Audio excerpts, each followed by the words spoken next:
వ్యక్తిత్వంతో పని లేకుండా జరుగుతున్నాయా పెళ్లిళ్ళు, లేకపోతే ఈ అమ్మాయి ఏ విధమైన వ్యక్తిత్వం, ఈ అబ్బాయి ఏ విధమైన వ్యక్తిత్వం తెలుసుకొని పెళ్లి జరుగుతుంది? ఇప్పుడు వ్యక్తిత్వాలు అనేది తెలుసుకోవాలంటే కాలంతో పాటు నడవాలమ్మా. ఇప్పుడు నువ్వు నేను కలిసామమ్మా, మనం 1, 2 సార్లు 3 సార్లు నువ్వేంటో నేనేంటో నీకు తెలియదు, నువ్వేంటో నాకు తెలియదు. ఏదైనా ఒక మనిషి గురించి తెలియాలంటే మినిమం 6 నెలలు టైం కావాలమ్మా.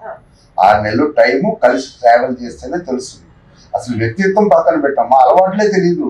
ఒక నెల రోజులు ట్రావెల్ చేస్తే అలవాట్లే తెలీదు. అలవాట్లే తెలియనప్పుడు వ్యక్తిత్వం దాకా వెళ్తాం అనవసరం. మనం అవి తెలియాలంటే మనకు 6 నెలలు. అదే అంటారు చాలా మంది, ఆ రోజు మోసపోయామండి, గబుక్కులు పెళ్లి చేసుకున్నాం, కంగారుగా పెళ్లి చేసుకున్నాం, హీరోయిన్ తీసుకొచ్చాడు, కంగారు పెట్టాడు, పెళ్లి చేసుకున్నాం అంటారు. ఇక్కడ ఎవరు తెచ్చి ఎవరో కంగారు పెట్టరమ్మా. ఆ టైములో అప్పుడున్న సిచ్యువేషన్ ప్రకారం మీరు కంగారు పడ్డారు. నేను ఇందాక చెప్పినట్టు మోసం చేసేవాడు తప్పు కాదమ్మా, మోసం పోయేవాడు తప్పు. ఇక్కడ కంగారు పడ్డవాడు తప్పమ్మా, కంగారు పెట్టేవాడు తప్పు కదా. కంగారు పెడతాడు, నేను ఆగండి, ఒక 10 రోజులు ఆలోచించుకోవాలి, ఎంక్వైరీ చేసుకోవాలని చెప్పు, తప్పే ఉంది వాళ్ళు. అంతే కదమ్మా. నువ్వు ఎందుకు కంగారు పడ్డావు అంటే అక్కడ నువ్వు కూడా ఏదో ఒక ఆలోచనలో ఉన్నావు. అవతల వాళ్ళు 10% ఉంటే నువ్వు 5% ఉన్నావు, 50లో ఉంటే నువ్వు 20లో ఉన్నావు. ఇద్దరు అక్కడ ఇద్దరిది ఏదో జరుగుతుంది కాబట్టి అలా జరుగుతుంది.